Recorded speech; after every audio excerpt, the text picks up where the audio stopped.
Time, I yield back. Gentleman yields back. Mr. Jeffries.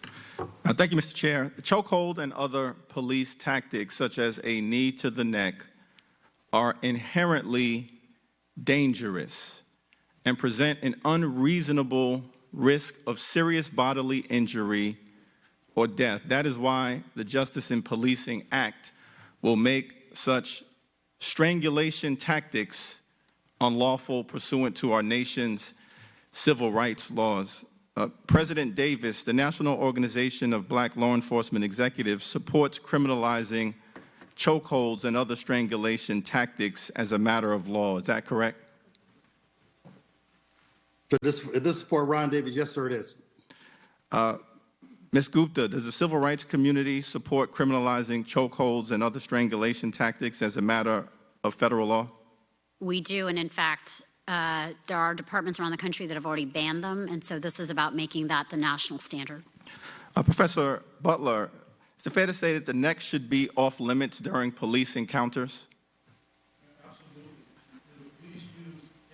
Use your mic, Mr. Butler, please. Thank you, sir. When the police use pain compliance techniques like neck restraints, it prevents blood and oxygen from going to the lungs and brain. There's a great risk of death. Black Lives Matter, yet month after month, year after year, decade after decade, the list of tragedy continues to grow. Amadou Diallo, dead. Sean Bell, dead. Eric Garner, dead. Tamir Rice, dead. Walter Scott, dead. Oscar Grant, dead. Yvette Smith, dead. Stephon Clark, dead. Breonna Taylor, dead. George Floyd, dead. But Mr. Bongino, the police are at times able to show restraint under very difficult circumstances. Is that correct? Of course. Let's review a few examples. In 2012, James Holmes entered a movie theater in Aurora, Colorado, and opened fire on an audience, killing 12 people and injuring 70. Mr. Holmes was heavily armed with an AR-15, 12-gauge shotgun, and 40 caliber handgun. Yet he was taken into police custody outside of that very same movie theater without incident. Mr. Bongino, James Holmes is white, is that correct? I'm not sure of his background. I don't know James Holmes personally. He's white.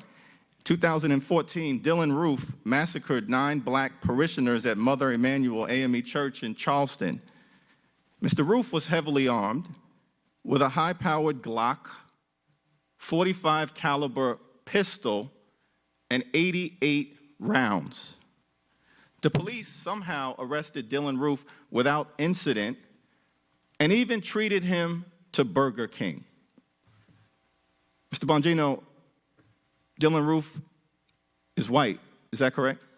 Yeah, I don't know where you're going with this. So if he's white, that doesn't make him any better, or it was an awful thing he did, whether he was white or black. Correct. I'm not sure where you were going with this. Dylan Roof was white.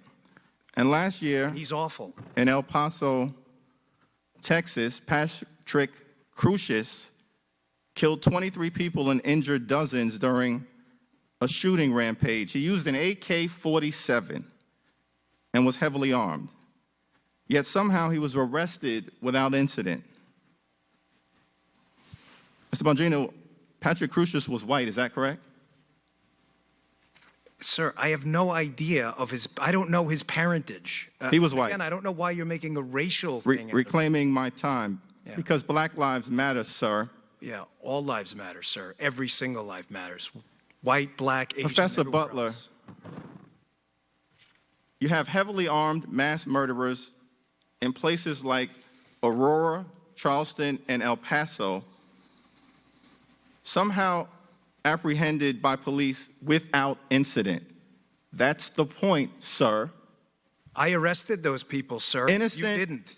Innocent, unarmed African Americans are repeatedly killed in police encounter after police encounter. Is it fair to say that the difference, which seems explicable in police behavior, somehow relates, at least in part, to race? In law and in police practices, black lives do not have the same value that white lives have. All we simply want is for every single community, regardless of race, to be able to breathe the free air of liberty and justice for all. That's what the Justice in Policing Act is all about.